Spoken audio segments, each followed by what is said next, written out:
Experimenting in Atlanta, Georgia, United Nations overseas. Hey man, day in the life of the man, the streets, man. Special edition with your boy Khujo Goodie, huh? What's happening? You already know. Northwest Atlanta finest Khujo Goodie, aka Sir Trapper Jack MD. I'm chilling with the motherfucking mayor of the streets, and what better way to do this thing? You heard me? Hey man, so we're gonna step off in the mayor's mansion, man. Come on in, boss. Let's do it.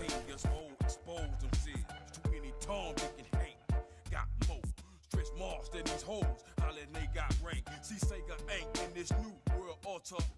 Yeah, okay. Black beast in this motherfucker. Alright, check it out, man. The man of the streets, man. I don't even know where to begin. It's an honor, first of all, man. Mr. Khujo Goodie, love, kinfolk, man. I respect your movement, bro. I respect you. Respect your movement, kinfolk.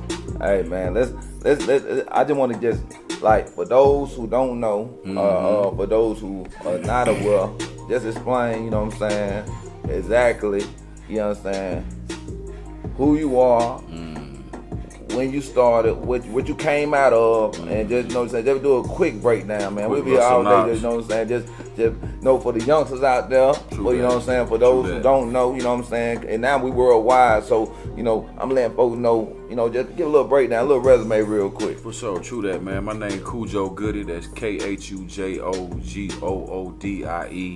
and the first time you heard a Khujo Goodie was on Outkast's first album, Southern Playalistic Cadillac Music, and I was on a song called Call of the Wild along with my lumberjack brother Timo Goodie, and that's the first time the whole world heard of a Khujo Goodie.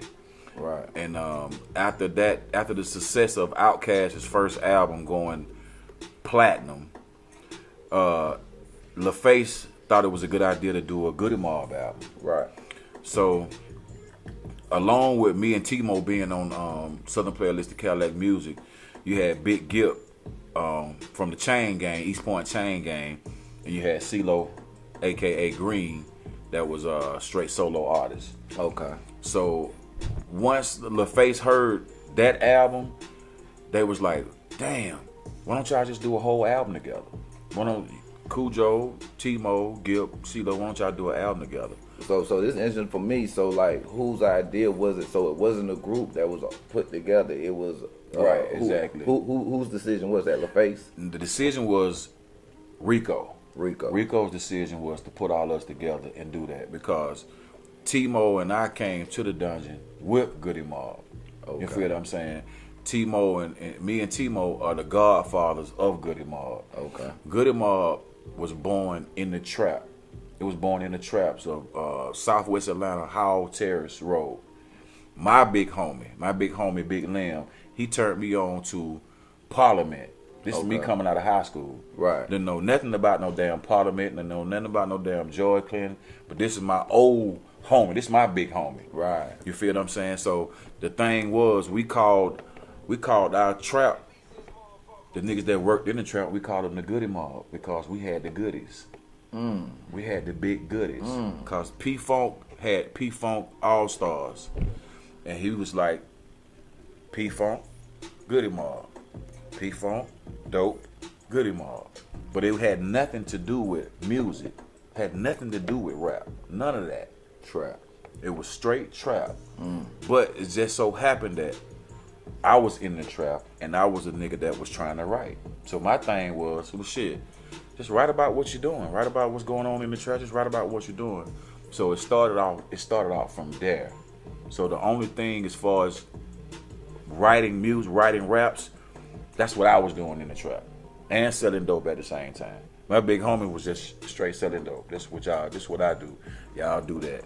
So my thing was I was almost like a trap reporter.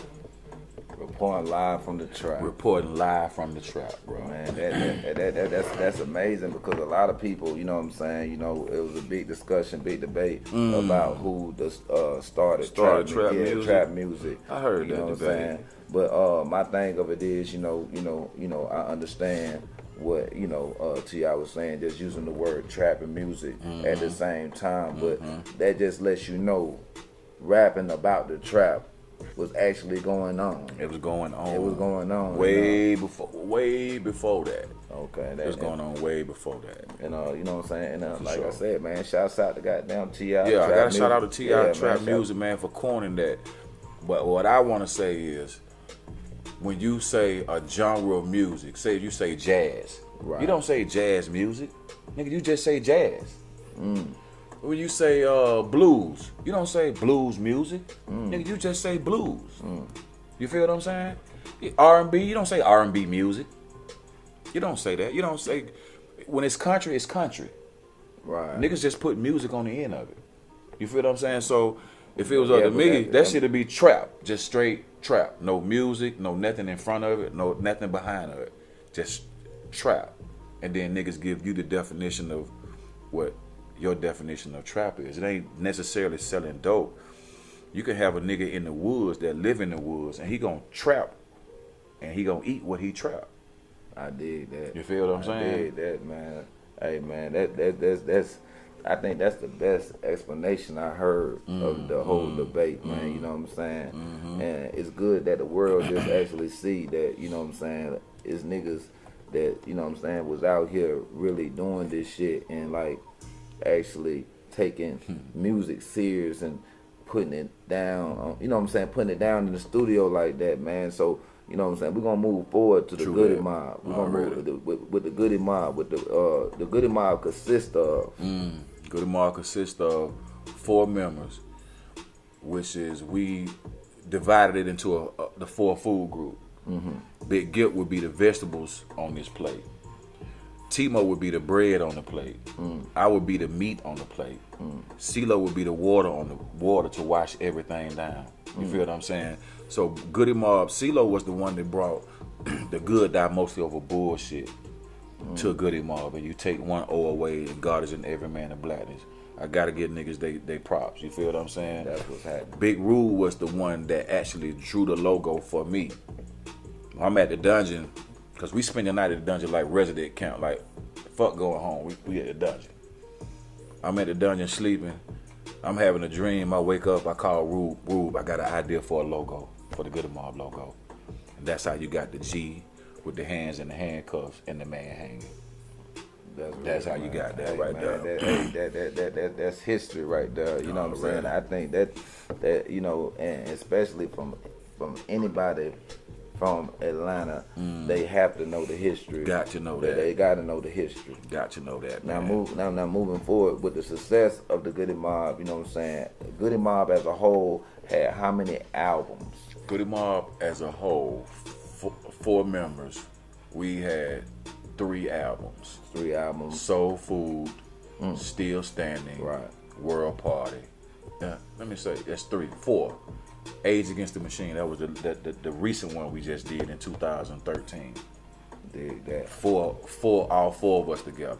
Now we had an album called One Monkey Don't Stop No Show, and that was with me, Timo, and Big Gip.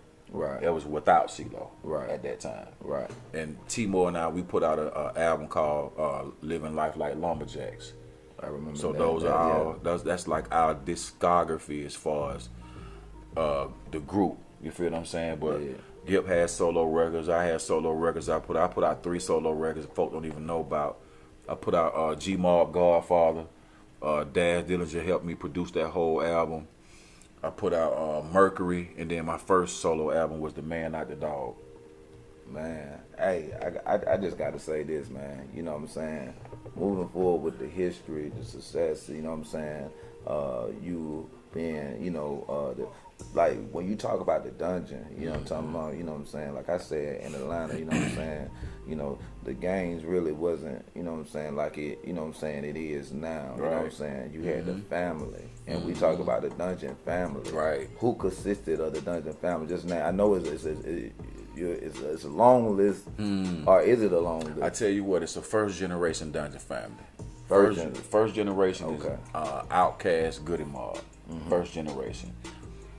Then you got Backbone, first generation. Right. You got Witch Doctor, first generation. You got Cool Breeze, first generation. Then you got Slim Calhoun. Then you got Killer Mike, and then it trickles all the way down to the Connect, with the group that Future came out of. You feel me? So that's the breakdown of the dungeon. So Future is part of the Dungeon family. Yes, Future is a part of the Dungeon family. He and Rico are blood relatives. I think Rico is his uncle. Okay. So they are blood relatives. See, a lot of people don't even know when you talk about, you know what I'm saying, even the music that, and you know, you gotta talk about that Dungeon family. You understand what I'm saying? So to know the history of it. Okay. Now, I'm gonna move forward 'cause I want to get into this new music that you got. I just put a record on my mixtape or whatnot. You understand? It's definitely been making some noise. You understand what I'm saying?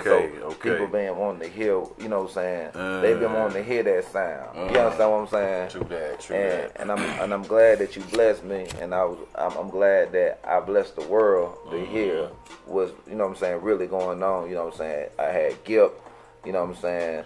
Then, you know, have you featuring on my project that I'm dropping, you know what I'm saying, the Street Smoke and Back in Office or whatnot.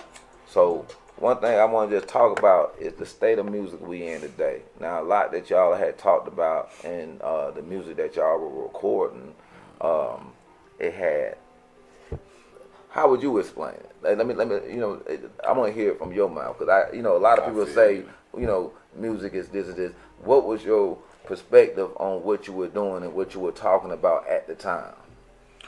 Man, our take on it was not to sound like niggas from New York, not to sound like people from California, not to sound like niggas from Texas, not to sound like anybody from any other region. So I guess that made us go even, you know what I'm saying, even harder the way we did.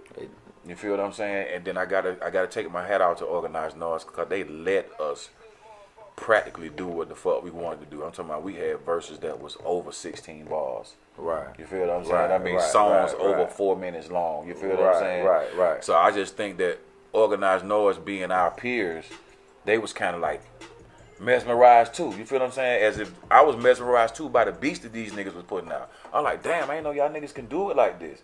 So both of us was at the same time kind of mesmerized at each other, because we was peers.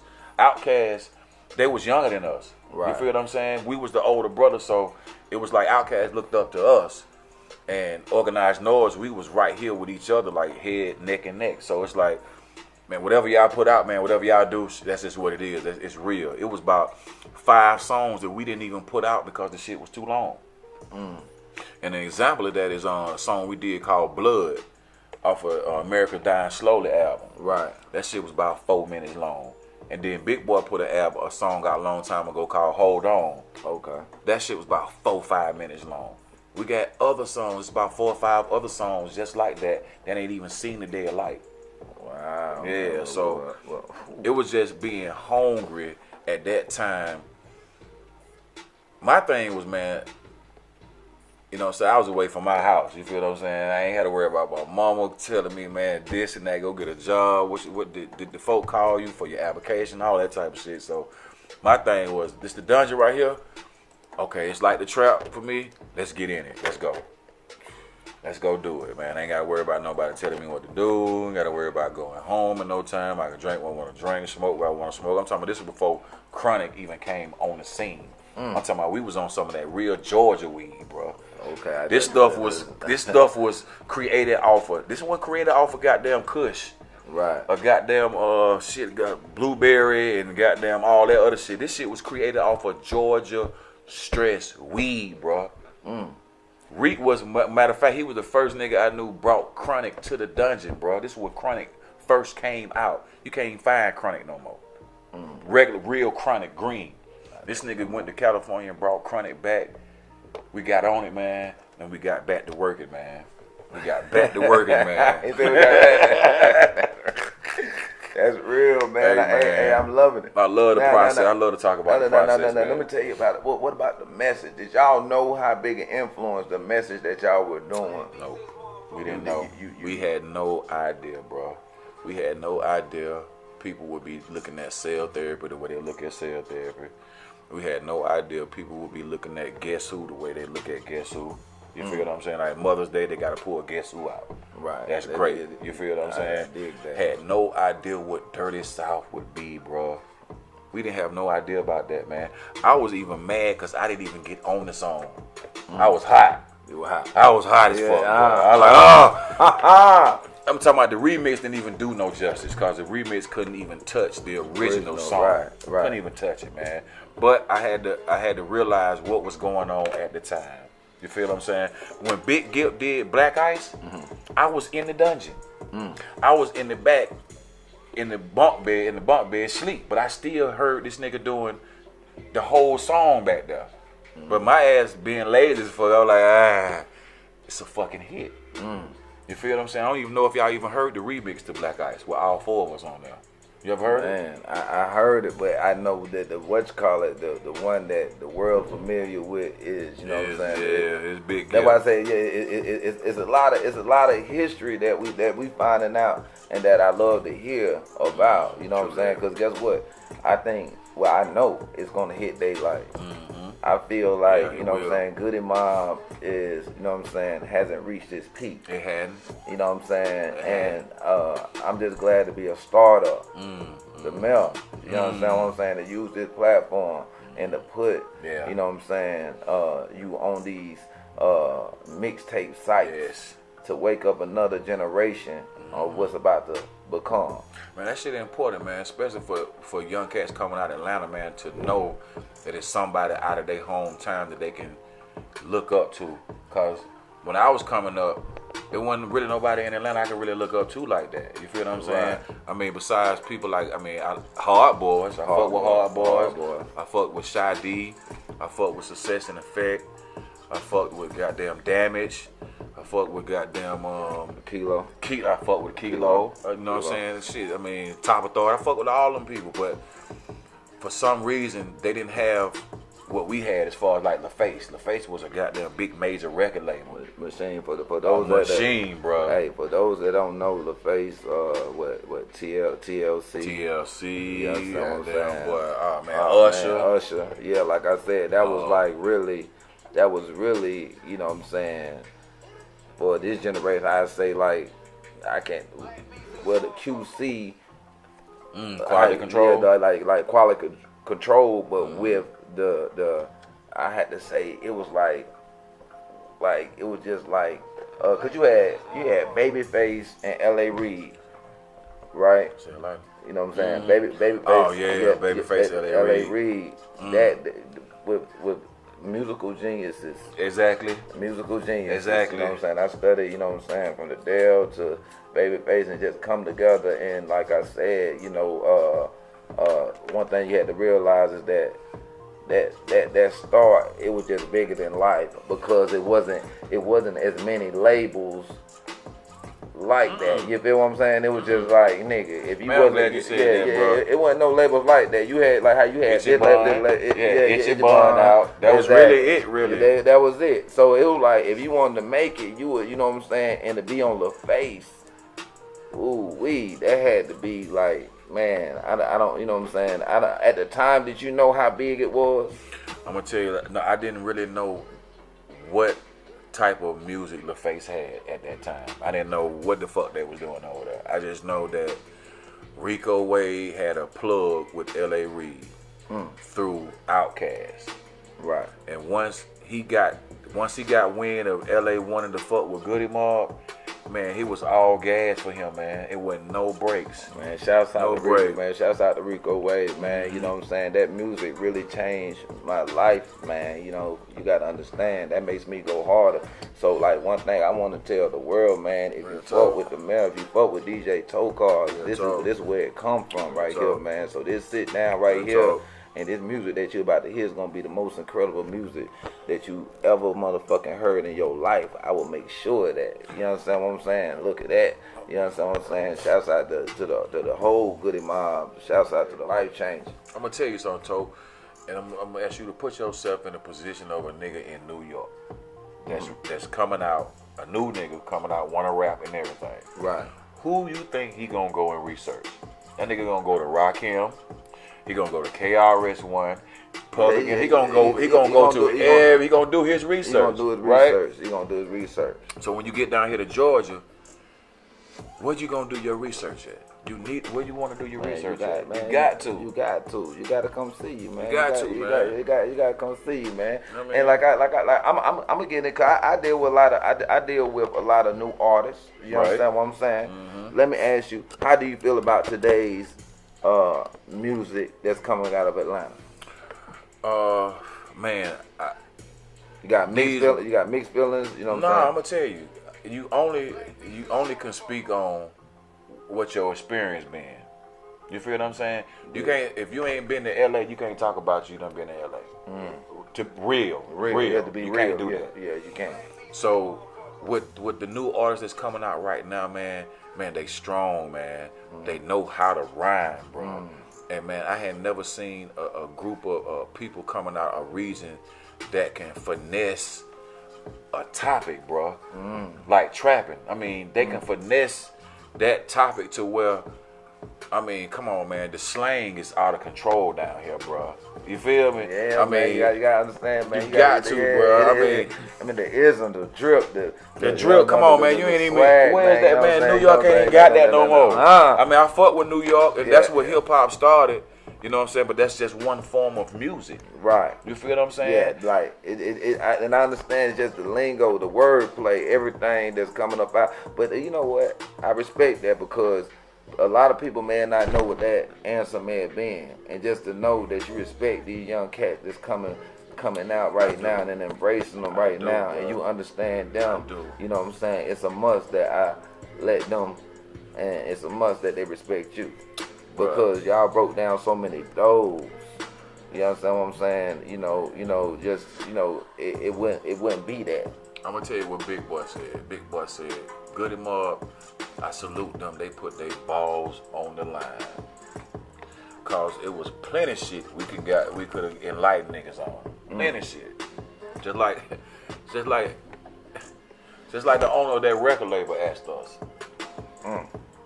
Y'all niggas get y'all dicks up? Y'all don't get y'all dicks up? I'm like, damn. This nigga really asking me this.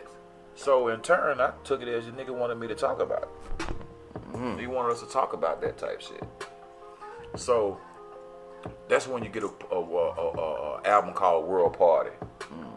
But World Party had all the elements to it. Niggas crucified us for World Party. But guess what? Once that record dropped, niggas fell in line to that same formula. Fell in line with that same formula. Man, let me tell you something. And that's one thing about it. And it still goes on today. You understand what I'm saying? Like what y'all was doing was groundbreaking. You feel what I'm saying? The music that I've been hearing from you, groundbreaking. The music I'm hearing from Gil, CeeLo, shouts out to 3000. He just dropped something on Mother's Day. That's right. You know what I'm saying? I took time out just to listen to, you know what I'm saying, this thing that they call music or whatnot. You understand what I'm saying? And the risk that y'all took, you understand what I'm saying? The subject matter that y'all did or whatnot, you know what I'm saying? The world's about to just, this interview right here is just going to really open up a lot of people's eyes on what's going on. So I just felt it was just, you know what I'm saying, that we had just sit down and have a one-on-one and just, you know what I'm saying, talk about this shit that's going on, like you know what I'm saying, and you love it and I love it too, you know what I'm saying. What I love about these cats is that, you know what I'm saying, that I feel the bet has yet to come. Exactly, man. Look at when Khujo and Gil get on these tracks that, producers, I'm telling you right now, fuck with Goodie Mob. You understand what I'm saying? And see what them beats turn into. You understand what I'm saying? And just see that this music travels like a long way, and this was without the internet. This was just through word of mouth. That's right. We didn't, you understand what I'm saying? It wasn't available for it was a difference. It'd be having like, you know what I'm saying? In layman's terms, it'd be like having a million followers, but you had to go out there and find them followers. You understand what I'm saying? You understand what you had to go out there and pull them numbers. It wasn't no sneaking in no DMs. So when we did World Party, me, Timo, and Gil had to go to Japan, our damn self. CeeLo was doing something else. We had to go out there. The motherfucker didn't understand not one word of English. but they was out there jamming to that shit, organized noise put together. And whatever mumbo jumbo them niggas up there on the stage talking, they're like if a Chinese dude start freestyling in Chinese. You don't know what the fuck he's saying. Mm-hmm. But if he keep going, folk, and don't stop, folk, that nigga know what the fuck he doing. He know what he doing, right? Hey, damn right. Hey, man. Damn so, right. Hey, bro. So, like, you know, let's talk about, like I want to talk about this right here. True that. Okay. Now, let's get a little deeper. Mm-hmm. Let's talk about the family. True you understand what I'm saying? Let's talk about the Goodie mob. Mm-hmm. Let's talk about the breakup. Let's talk about the accident. Let's talk about, just that whole situation. A lot of people know that you involved in the accident. I want you to talk about the accident, what happened, you know what I'm saying, and how that changed your perspective of, you know what I'm saying, your outlook on life or whatnot. Yeah. That happened at what point? That happened in 2002. It was 2002 or 2000. So let me remind people at what time, like what album had dropped, what tour you coming off of? Man. Oh damn. Let me see. That was when I was about to get ready to drop my first solo album. Mm-hmm. That had to be the early 2000s. It was one night, man.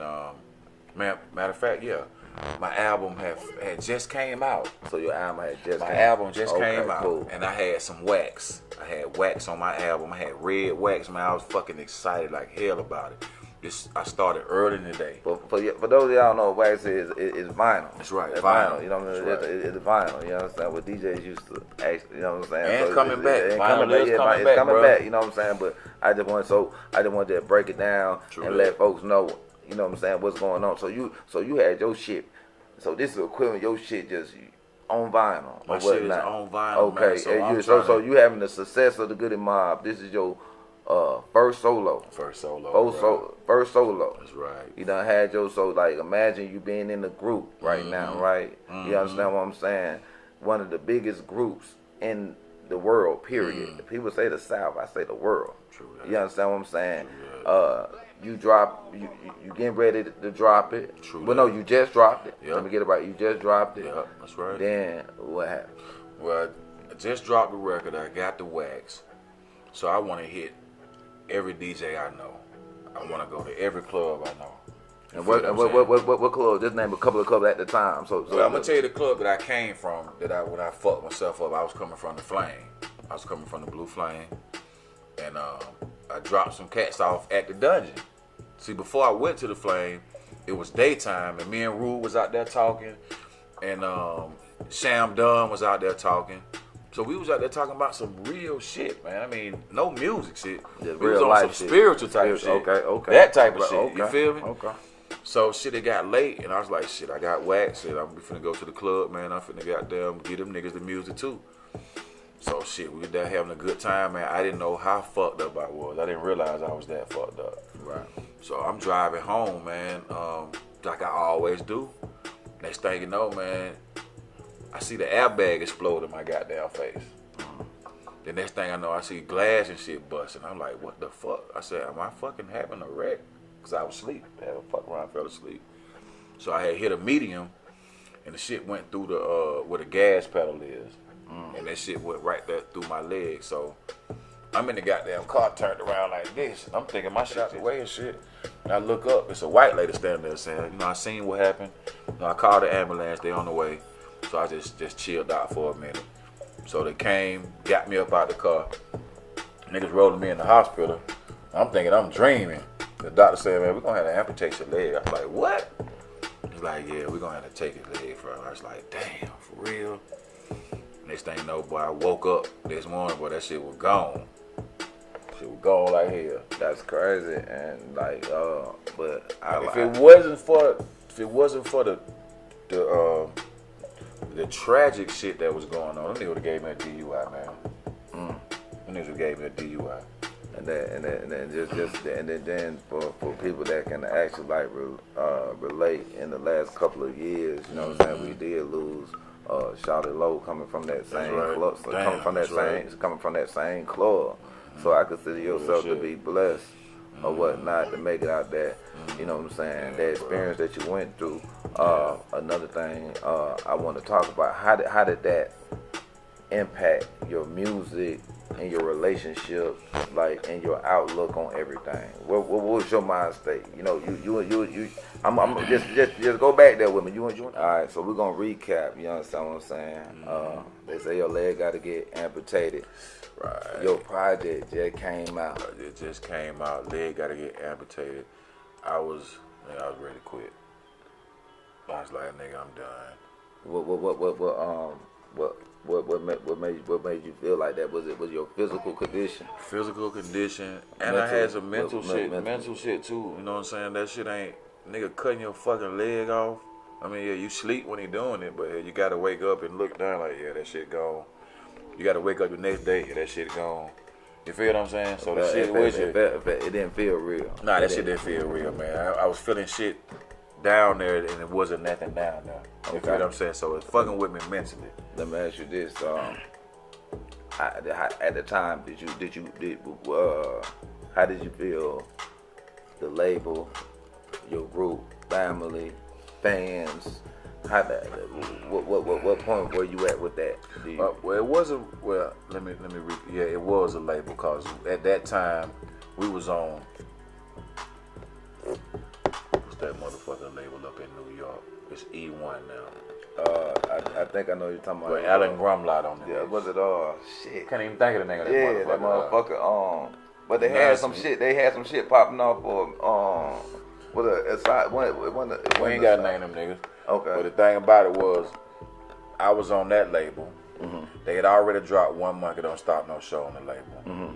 And I think they had already dropped Gibbs' record on that label. Mm-hmm. And T-Mo was about to get ready to drop a record on that label, but he never did. But once the label had found out that I had went through what I went through, it was like, we can't fuck with that nigga. That nigga one leg. What can he do? You feel what I'm saying? So I was forced to take my music to. Well, hold on. So the label. So you going through what you going through, right?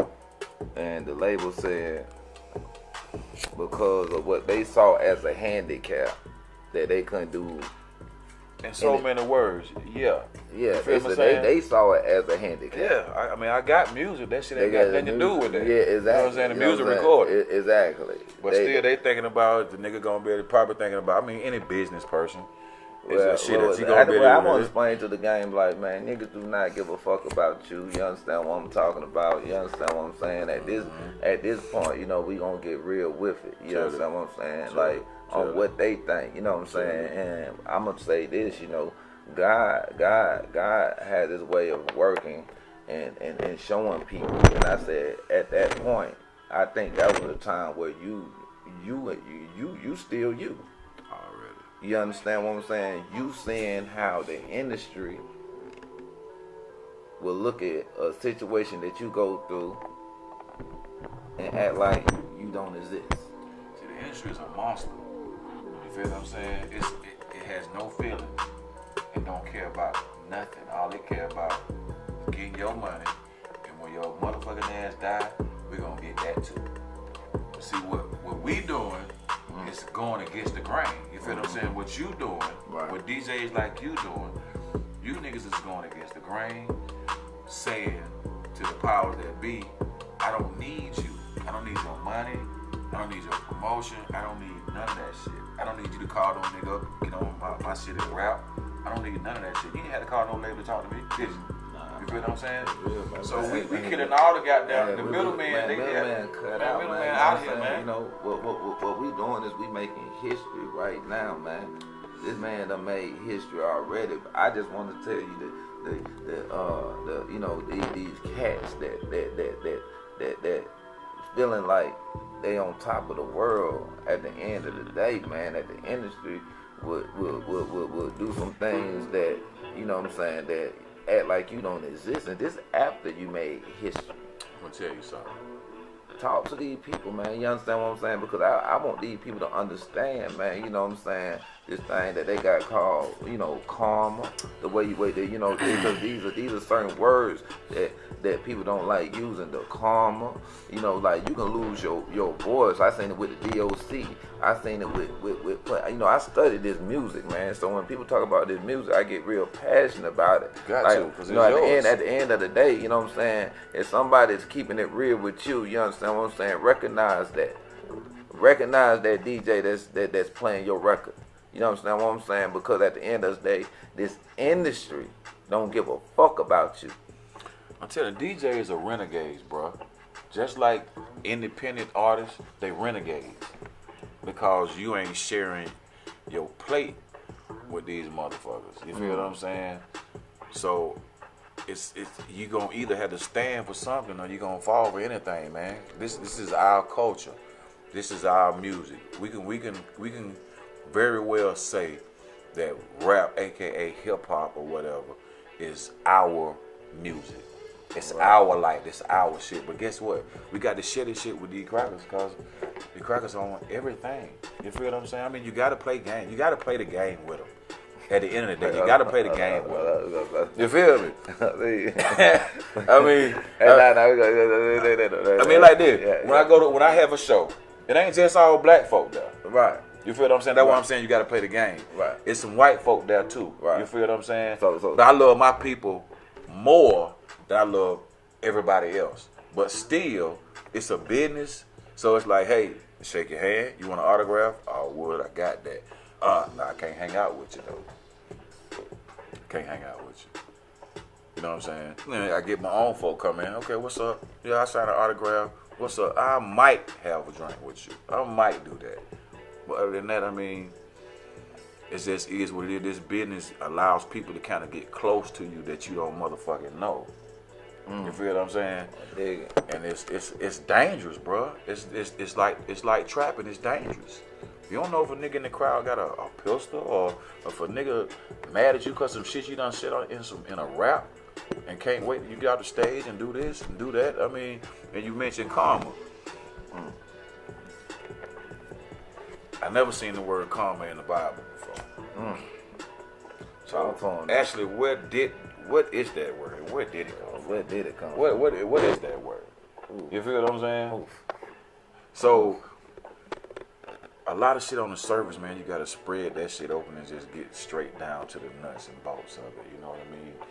You treat people the way you want to be treated because them niggas, if you fall and them niggas still right there, down there on the bottom, and you hit the bottom and them niggas right there, what you gonna do? You feel what I'm saying? So that's why, I just treat people, man, like, man, what's up, man? Hey, man, I would. Autograph, I would. Picture, I would. No problem, let's do it. It's regular nigga, man. Man, regular shit, man. At the end of the day, man, just got something to say, and at a time where nothing was being motherfucking said. That wasn't my choice to put that shit on record. That was the Most High shit. He is in control of everything. Talk to him. Everything. I'm saying this shit has already been written down. You ain't doing nothing that you ain't supposed to be doing. You doing what you doing now because guess what? This shit written in heaven that you doing what the fuck you supposed to be doing right now. Ain't nothing you can do to stop what you supposed to be doing right now. If you supposed to be out here robbing niggas and shit, guess what? That's what you supposed to be doing. But when the shit happened to you, the niggas around you supposed to see what happened to you and like, man, I don't want to do that shit. Use that as an exactly. That's what the Bible's all about. Niggas getting cut off, killed off, so that the people around them can see, don't do that shit. When you do that shit, this is what gonna happen to you. Period. Bible ain't saying nothing about no religion. Not one place in there talk about religion. What's religious about thou shalt not kill? Is that religious? Is honor your father, your mother, is that shit religious? What's religious about that shit? Nothing. So that's not a religious book, it's a history book. And that's where I kind of get my strength from that. That's where I get my strength and my power from right there. That's where I get my shit from right there, cause that's the truth right there. Yeah, you right. You shouldn't kill a nigga if he ain't fucking with you. Jugging, plugging, young niggas thugging, finessing, trapping, machine gun clapping.